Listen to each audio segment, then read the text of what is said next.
Dahil one call away lang din yun. Ako nga, pag kilala ko yun, magagaling sa kanya, papatayin ako ng mga ko. Papatayin ka talaga nun. Parang po.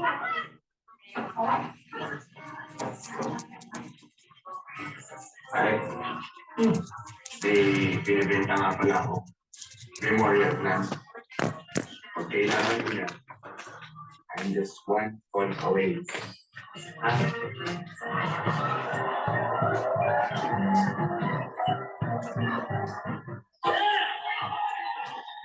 you! Thank you! Thank you! Maraming salamat sa kasama niyo sa ating gabi. At siyempre, palakpakan natin mga guests na maunahan. Eva, and Ray Monasterio. Kumain ka na ba? May Goldilocks. Ayun, may sanday nyo na sa mga komisyon sa Chapter. Hello? Ate, you're on mute. Ayan, pwede na mag-video. Hello, Elaine? Elaine?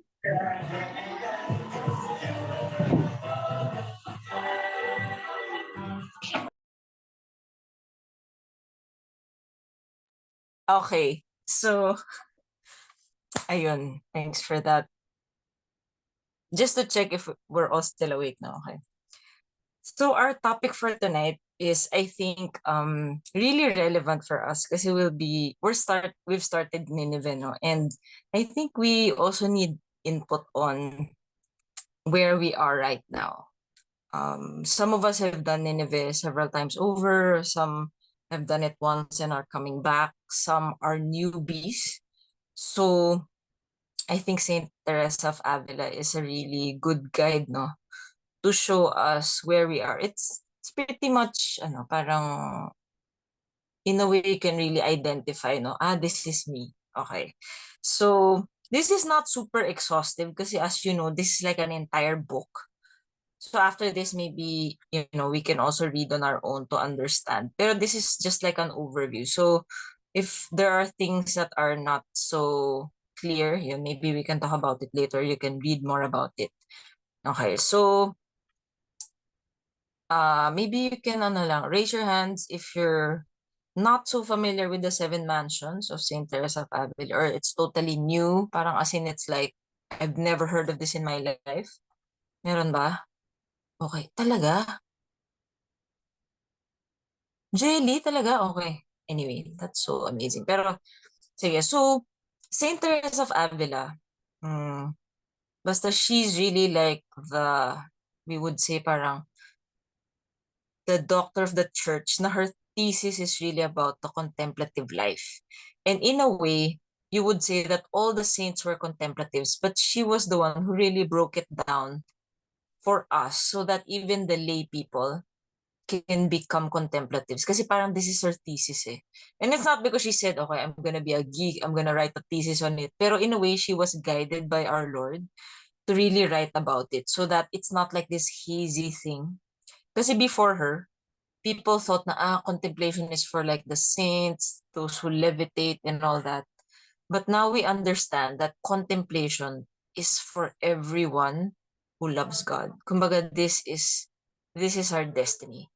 Kasi in heaven, that's basically what we become, contemplatives. So they say, parang the level of love that you have on earth is how much you will love God in heaven. Kumbaga, we're enlarging the vessel of our hearts to contain God. That's why this life is so important. And it's like, that's why it's about running the race. Kumbaga, it's training ourselves to love God now. Kasi when we die, that time to train is done. Kumbaga, the amount of love that you have for God at the moment of death is frozen for all eternity. Can you imagine that? Parang, grabe, that's how important our life is on earth. So, Saint Teresa of Avila, she believed na the soul is like a single diamond na is so pure and clear. And this is actually where the Lord resides. He's actually within us. So, of course, we know that that's true. Pero before, even during the time of Saint Teresa of Avila, parang this was not really appreciated theology. Parang people thought na God is like up there, he's in the clouds, or you have to climb a mountain to reach him. In a way, that is true. Pero Saint Teresa of Avila was really one of the first to say that he dwells in the innermost part of our souls. And it's like a series of mansions na para siyang concentric circles na para siyang maze that goes deeper and deeper until you get to the center. So the first mansion, second mansion, third mansion, fourth, until the seventh. The seventh is where God is. And in a way, it's like our entire lives, we're trying to get to that mansion inside of us. And there are a lot of things that keep us from doing that. No? So there are external factors, sin, temptations, distractions. So they're like, they're like parang creatures or animals that parang attack us and keep us from going inward, journeying into the core of our being. So, diba in Luke 17, verse 21, parang Luke said, the kingdom of God is actually within us. So this is it. So this is actually what Saint Teresa of Avila says. And so I'm gonna go through the 7 mansions, and I'm gonna parang give you like an overview of like the kinds of prayer that the people at this level do, the virtues that they have, and their traits. So more or less, parang maybe some of us are kind of like in the first, second mansion, parang straddling it, pero we can really recognize ourselves. No? So the first mansion, these are the people who, they do prayer, silent prayer, maybe a few times a month. Pero they're mostly about vocal prayer. So a lot of Catholics are like this. And they have next to zero recollection. Okay, so when I say recollection, it's when we intentionally detach ourselves from the external world, kind of like withdraw our senses and go inside. Parang, it's so challenging kasi social media, parang the noise, everything. Parang our culture forces us to be outside. We're always about what's happening. What can I see? What can I taste? No?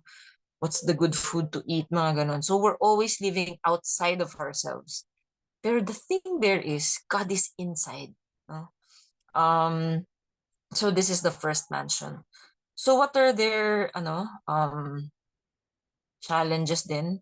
These people lack humility and self-knowledge. They're good-intentioned people, and ito yung mga people na you would say, mabait naman siya sa Catholic. They pray once they say the rosary, mga ganon, they go to Sunday Mass. Mabait naman siya Pero these are also the people who absolutely don't know who they are. You also find them na they're criticizing other people about flaws and sins that they themselves have. Minsan nakakatawa, no? But I would say a lot of us are still here, no? We will, in the same breath, criticize other people, pero not knowing we are those people. Now we are those people whose flaws we hate in others, we have those. So funny, no? Pero these people, we are at this first mansion.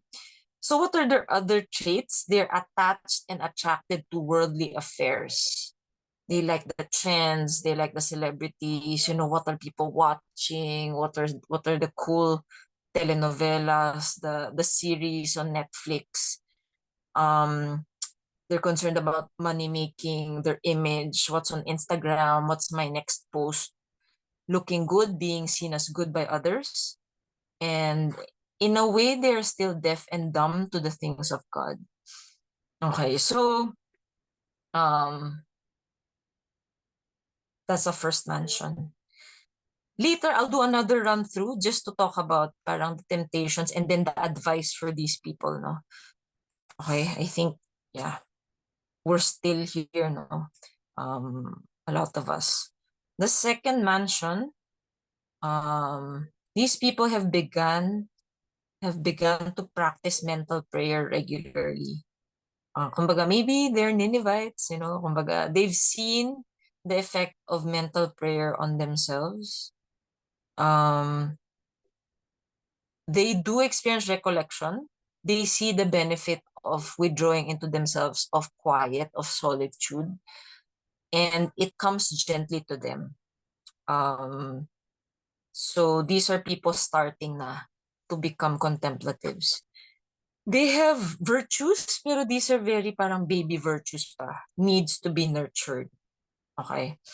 They need perseverance and interior peace. So there are still things that happen to them na shake yung peace nila. Okay? And they still need to work on perseverance. What are their other traits? They are very sad when they feel like they cannot follow God's will. They hear God's call to them, like maybe they have the beginnings of the stirrings of the call to the religious life, or maybe to holy married life, or maybe even to consecrated virginity. And despite that, there still is a struggle within them. No? Parang their faculties war against their soul. Parang their memory, their intellect, their will, kumbaga their attractions, parang it still conflicts with what God wants. No? So you see a struggle inside the people in the second mansion. So that's the second mansion. Third mansion is these people, ano na, kumbaga they're vibing it. They are so in it. They spend hours in prayer, or pretty much, kumbaga they would say they really enjoy praying na. They're at that level na prayer becomes simple to them and kind of easy. They avoid venial sins as much as possible. Kumbaga they are more aware now of what hurts our Lord. They no longer fall into mortal sin. No? They think about now mostly venial sins, how to really please God in small things. They're careful in what they say. They are practiced na in contemplative prayer, but not yet confirmed. Kumbaga parang, in a way, they're still about the spiritual sweetness of prayer. And God gives it to them kasi in a way, they're still kind of like baby contemplatives, no? They have a lot of consolations. They feel like, they're like so close to God. But these are the people who have not yet experienced or realized that to love is not all about sweetness. No? They're always ready for battle. They don't really waste their time anymore. Kasi kumbaga, they know na, okay, this is it. This is my life. It's about God. No? So these are the people of the third mansion. Grabe no third mansion. Pero feeling natin, when we're at this level, parang shucks, ito na, we're gonna be saints. Pero third mansion pa lang to, guys. Okay. Okay, so that's the third mansion. Fourth mansion this is the beginning of infused contemplation, okay, or the prayer of quiet. Okay, so what is this?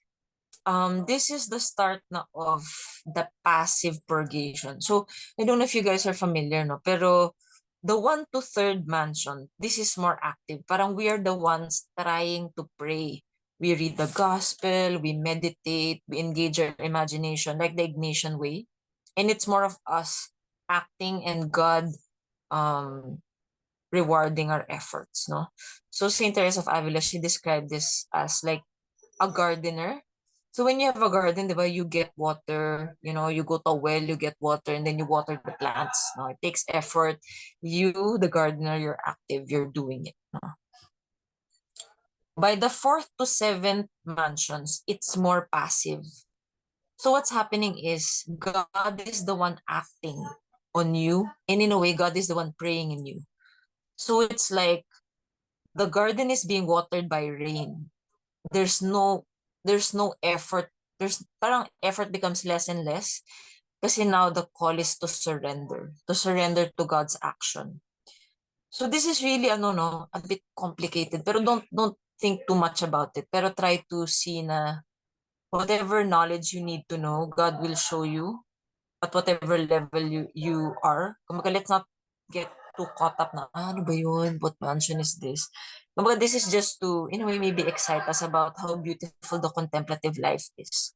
And how we are really, this is our destiny to be contemplatives. Okay, so this is the start na. The fourth mansion na is infused contemplation, meaning it's like you just sit there and it's like nawawala ka na sa sarili mo. And it's like you don't even know if you're praying, even you don't even know how it happened, pero you know you're praying, pero it's like your faculties are being suspended. It's like even when you try to meditate or try to imagine, it's like you're being stopped. No, it's kind of like hard to explain. Pero parang some people would describe it as parang nakatulog. It's like you fell asleep, pero you know na you were with God. Okay, and Saint Teresa of Avila said that's a very important point. The certainty that you were with God. Kasi iba talaga yung you really went there, I'm gonna sleep. Okay, in your, that's different. Pero this one, infused contemplation it's like you knew something happened. No, you can't explain it, but it's like your heart understands that you were with the one who loves you. Okay, so what other characteristics are in this mansion? A sudden growth in the virtues, as if without effort. Okay, so many of the saints, they experience this like almost overnight conversion. Suddenly they're praying, and it's like without effort. No, this is a great grace that God gives us. No, so at this point, now fourth to seventh mansion, it's really like we can't do it. It's really God taking over. But for us to reach this stage, so much perseverance is needed. And Saint Teresa of Avila says, very few reach this stage kasi very few persevere and very few want it that much. Many are parang rin, yung parable of the seeds, no? Very few really say that this is our Lord is the one that I want, and not the things that the world offers. No, so there are a lot of things that will compete with our attention. And even at the fourth stage, this is like just midway, pero so few reach this. No? So at this stage, they are no longer attracted to temporal things. They are no longer attracted to the things of the world. No? So how many of us can say that we are no longer attracted to the things of the world? No? Ito palang parang shocks. Malayo pa pala. Okay? Fifth mansion, this is already the prayer of union. No? This is where God really begins to give himself to the soul. And I think the fourth mansion, parang it's only the will that God seizes. Pero the imagination, the memory, it's still with you. Pero fifth mansion yata, all the faculties na, God just carries you and he just takes you to himself. So you're like a baby being carried, no? And you don't parang wala na. You're just like completely surrendered in God. And you are parang blind and deaf na to the things that are not of God. Okay? Ang description dito, it's so funny, no? You can't understand what's happening.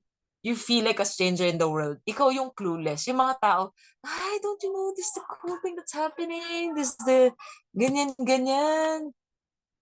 Wala na. You don't care. Parang you're like, in a way, parang kang lutang, in a way. But in a good way.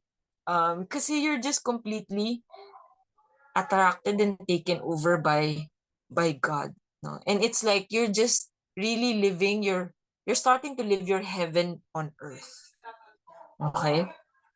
What are the other parang what are the virtues naman of the people in the fifth mansion? They must continue to work in humility and love of neighbor. No? So even at the fifth mansion, there might be temptations towards pride, mga ganon, or that you're so taken up with the experience na you forget about your neighbor. No? So these are the challenges of the people at the fifth mansion. So people at the fifth mansion, ito na yung they would best exemplify what Saint Teresa of Avila said na, di ba she said, life is like a night at a bad inn. It's like spending the night at a bad inn. Di ba when you stay overnight, I don't know, you got stranded at the airport or you just got stranded somewhere, then you have to spend the night in this crappy place. Na parang, shucks, I can't wait to go home. That's how the people at the Fifth Mansion see the world. Parang they're so excited to leave. Parang, what is this place? They don't care so much anymore about what's happening here. They're not preparing to stay in this world kasi they're looking forward to the real life with God. Okay. The Sixth Mansion naman is, ito na yung I'm gonna give a disclaimer here, no? Pero this is like the classic parang definition. No? The people here, they experience extraordinary ecstasies, raptures, visions, spiritual betrothal. The saints went through this, pero I would say maybe not all. Kasi like Saint Therese of Lisieux, I would say she was a great saint, no? Pero she never experienced the extraordinary ecstasy, mga ganon. No? In a way, I think, well, this is a good guide. Syempre, depending on what the soul needs, God will give us what He thinks we need, no?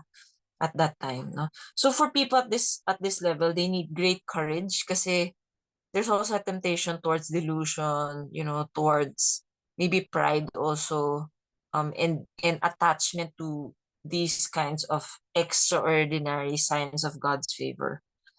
So how do the people at this level feel?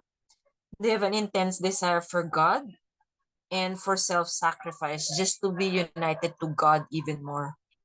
So this is, you know, people here, they would be exemplified by the verse. You know that verse na yung, this verse really made me so intrigued, no, when I first heard it, no. Yung the violent bear away the kingdom of God. That verse. This is a verse also of Saint Therese, no. In my mind, I'm like, what does it mean? Do you have to be violent to love God?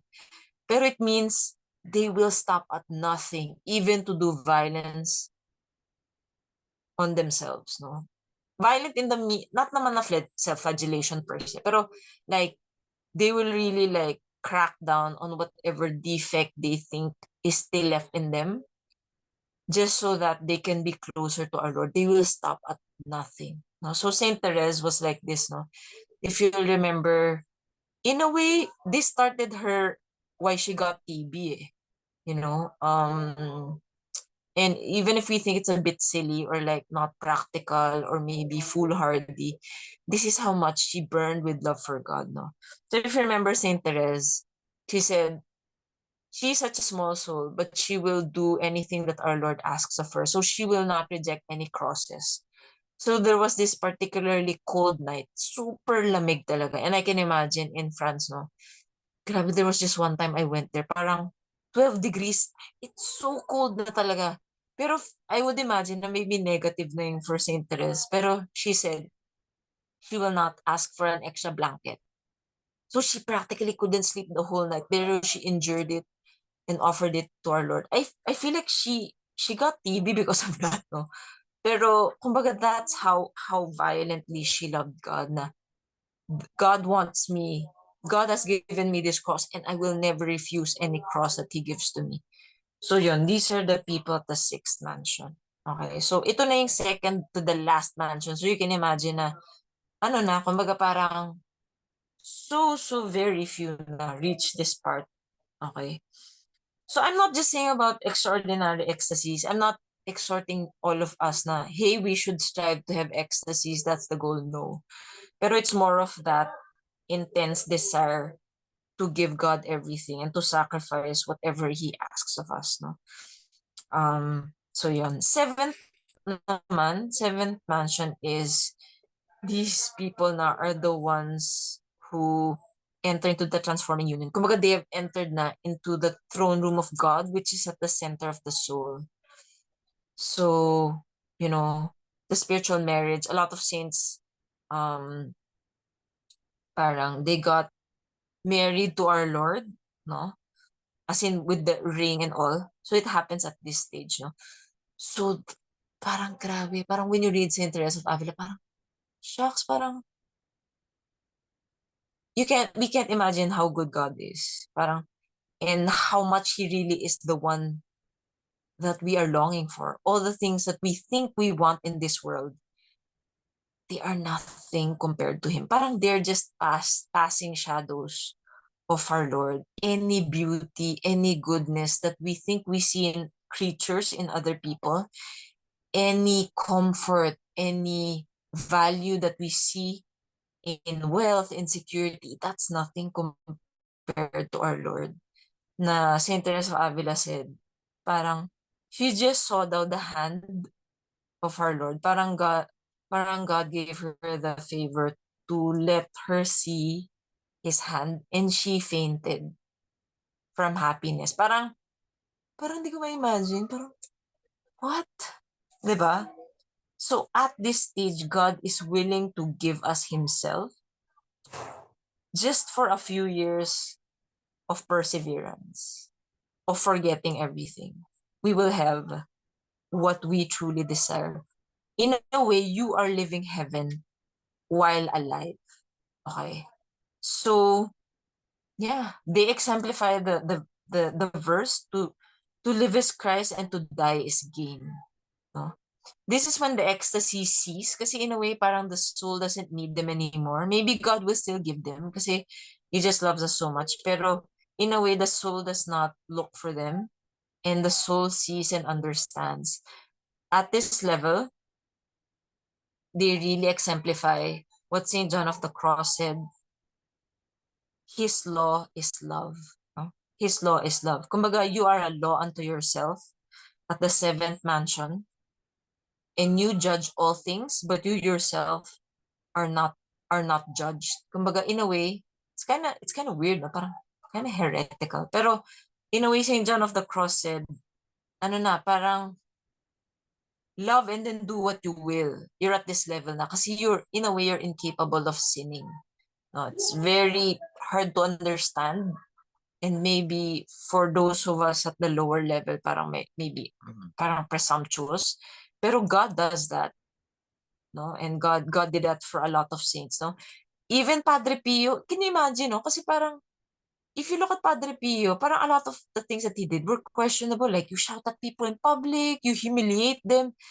Pero no one judges him. And he's the one who judges. Kasi for him, the law is love. And you could see the fruit. Kasi those people na sinigawan niya, repented. So you know that what he did was right. Pero try na someone at the lower level would do that, it would not have the same effect kasi they were not at his level. Do you get it? So it becomes clear na at a certain level, whatever you do will only bring good. No? For us at the lower level, even our best efforts, our so-called purest intentions will only bring chaos and mayhem kasi we do not love God. Our charity is not perfected yet. Okay, so siguro quickly lang, I don't know how much time I've been talking, no? Pero quickly lang, through the temptations, okay, raise of hands na lang if you guys think you know what level, what mansion you are. I don't know if that's too fast, no? Pero have any idea? First, second, third mansion? Okay. Nalulubat na ako. Anyway.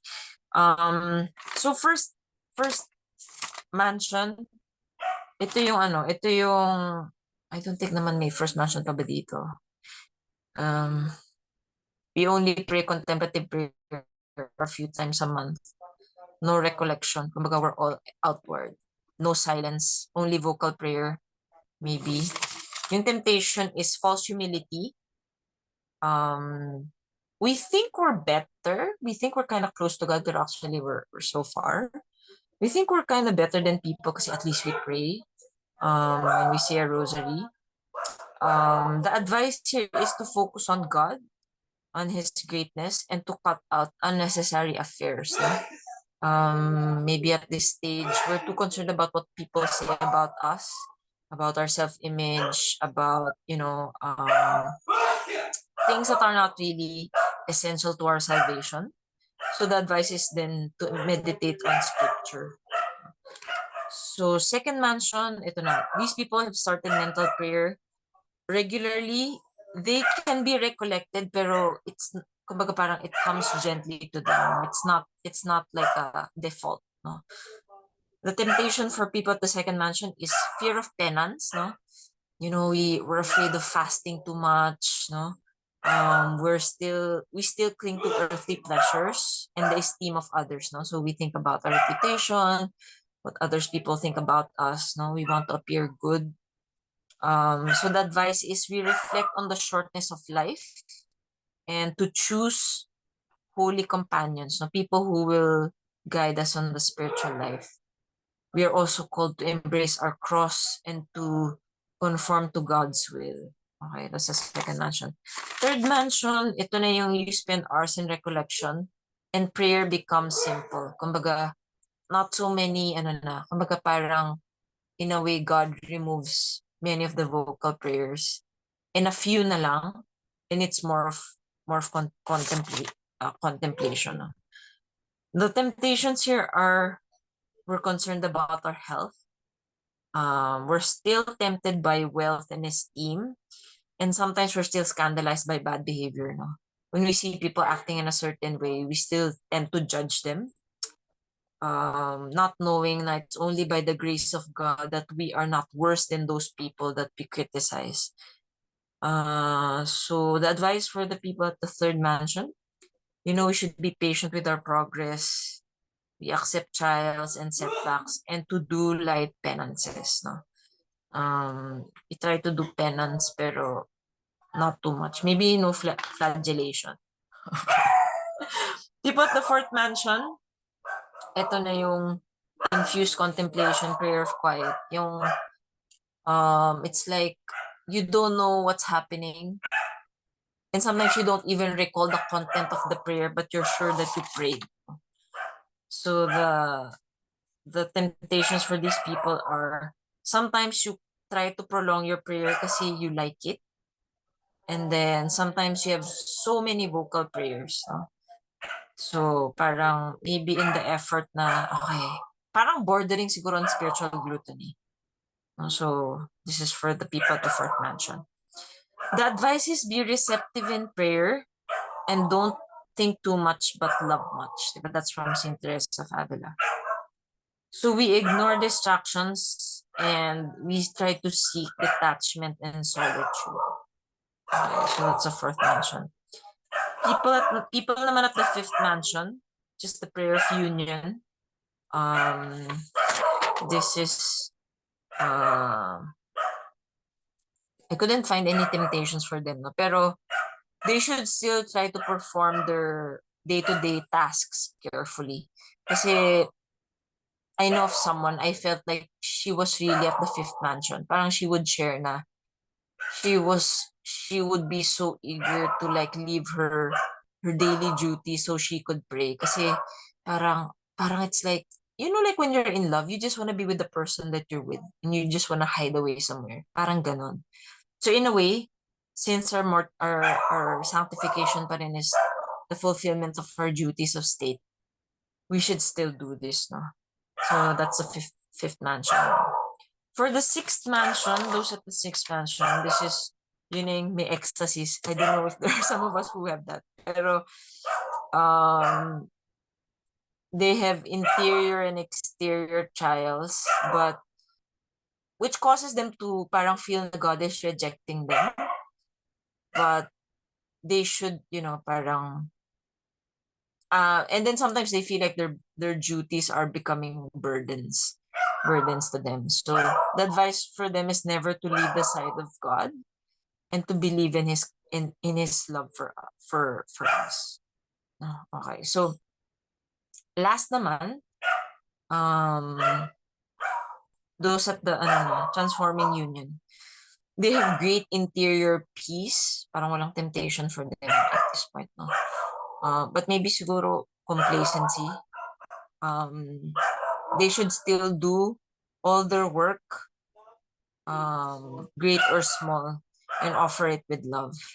Okay, so siguro my closing points lang will be to describe more what happens at the seventh mansion and how we should really pray for the grace to reach it.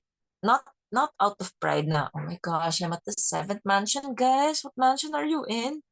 Not naman like that, pero simply because we know that's what God wants. No? And that is our destiny. Kumbaga, He created us for Himself. So who are we to say na we will not give God what He wants? So we do not seek it because of, I don't know, some spiritual ambition, or we want to say na, hey, I'm there with Saint Teresa of Avila. They're simply because we know that that is the will of our Lord. Okay, so people at the seventh mansion, they have a self-forgetfulness which is so complete that it would seem as if the soul no longer existed. So entirely is she employed seeking the honor of God. So can you imagine that? Yung parang you've forgotten yourself so much that you're only thinking about bringing God honor and glory. And in our self-obsessed culture, parang it's almost unthinkable na parang, di ba yung mga magtira ka naman for yourself, yung mga ganon, or you deserve this, di ba? Or, some kind of self-promoting rhetoric of the world. This is so opposed to it. Pero this is what we are being called to do in this life. And it's so hard na parang you can't even begin to think, how is that even possible? Pero by the grace of God, if we want it and if we ask Our Lady, I think this will be given to us.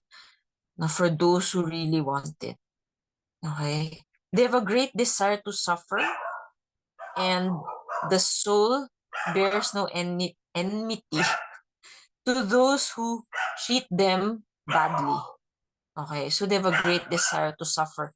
This is so opposed to what the world thinks, no, na, self-care, like, parang, kind of like, in a way, you're justified to hate some people because they treat you badly.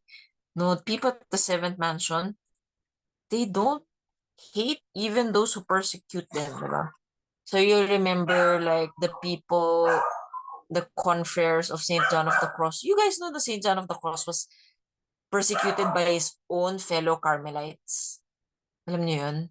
Like, literally, he was flagellated for a time daily. Grabe, parang, and he did not bear any grudge against them. Kumbaga, he saw it all as the hand of God, purging him further and bringing him to greater glory. Nandun na ba tayo? Minsan, hindi lang tayo pinansin. We're so annoyed. We feel like we're so slighted. We feel like it's so unjust and we don't deserve it, diba? What more na i-flagellate tayo, diba? So the soul has marked detachment from everything and experiences no aridities or interior trials, but always experiences a tender love for our Lord and wants always to give Him praise. So at this point na, these people, they never feel spiritually dry na. They never feel spiritually dry kasi in a way, parang God has parang has proven to us na in a way we deserve all His consolations. So He's not stingy with those consolations anymore. So in a way, parang to be consoled by God is the lot of those who have given themselves fully to God. Kumbaga, in a way, the hide and seek that our Lord sometimes does with us, in a way, is to build up our muscle, a spiritual muscle. So for those who have proven it, kumbaga, God is not a stingy God. He gives Himself fully. So, parang, I remember, I think it was Saint... That's yours? Oh, yeah, it's... Okay, go. I think it's Saint Saint Francis Xavier. Okay, yeah. Yeah. Okay, sorry about that. I think it was Saint Francis of Xavier na parang he was sailing na to one of his missions. Bye, you guys are going. And parang he was so, parang God just suddenly gave him so much love and parang an ecstasy na parang his heart was parang breaking open from so much love and joy na parang he said, enough, Lord, enough. Parang he was begging God to stop it, to stop making him so happy. Can you imagine? Parang, grabe, parang nakakilig. I can imagine na you're gonna beg God. Tama na. Parang kasi I'm gonna die from so much happiness. 'Di ba? So this is the soul that has given itself completely to God. They do not ano yun, parang they do not have a perfect life. They have crosses, but they do not lose their peace. Okay, they never lose their peace. It also loses its fear. The soul loses its fear and acquires great strength to serve our Lord.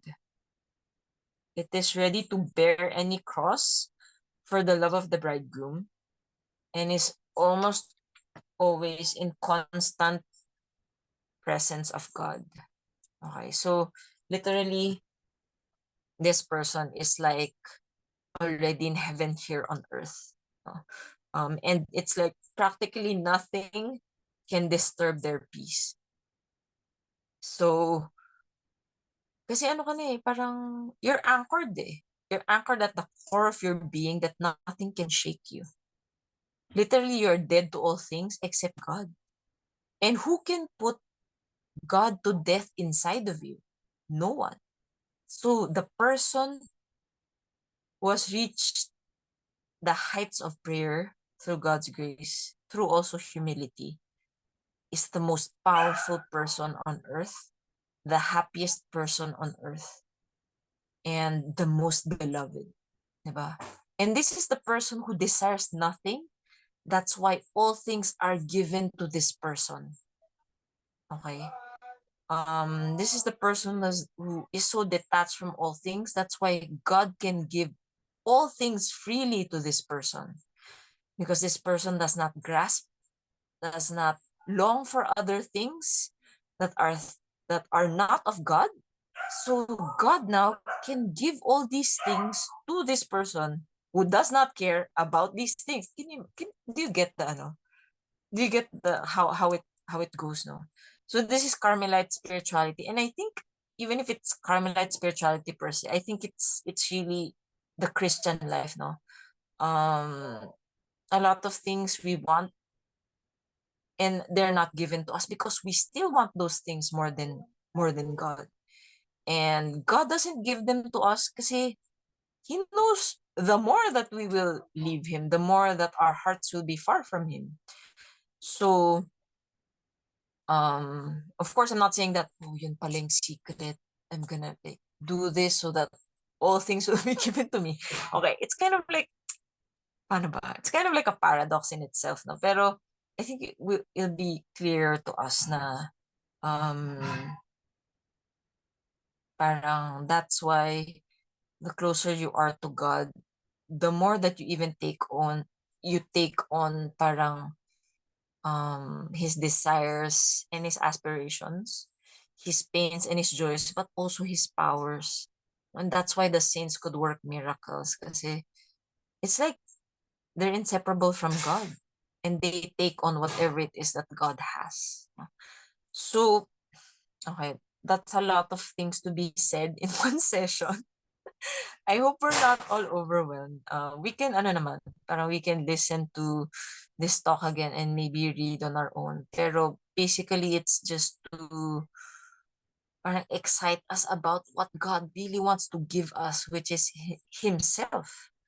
To see how passing this life is and what its real purpose is to train for heaven, is to prepare our hearts for heaven. And to have an objective assessment of where we are.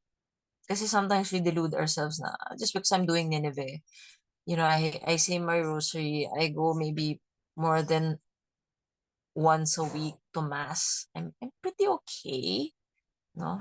Ang layo pa, guys. We're so far.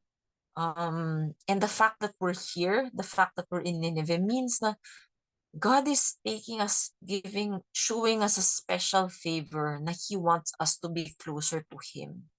And we have to respond to that grace. Not because, okay, I just need to do this, no? Or I have nothing else to do. Pero it's what God wants, no? We have to give Him, in a way, what He wants and not what we want. So, siguro in closing, our reflection question is, where do I think I am right now? I know it was a lot to digest, but hopefully we got something. And second, parang what have been our resolutions from, has it been just 1 week of Nineveh? Yeah, no. What have been my resolutions for the past week? Thus, how has it been going so far? Parang anything, kind of like open-ended. And maybe if you have like questions about the topic or Nineveh in general, we can do that. So, yeah, who wants to start? Maybe Jilla. Thanks, Jilla. I know you're at work, so thank you. Maybe you can start. Then, yeah. Nope, Go I'm just in the office using Wi-Fi. Let's stop recording nga pala kasi. So Jilla can share. Okay, thank you. Where do I think I am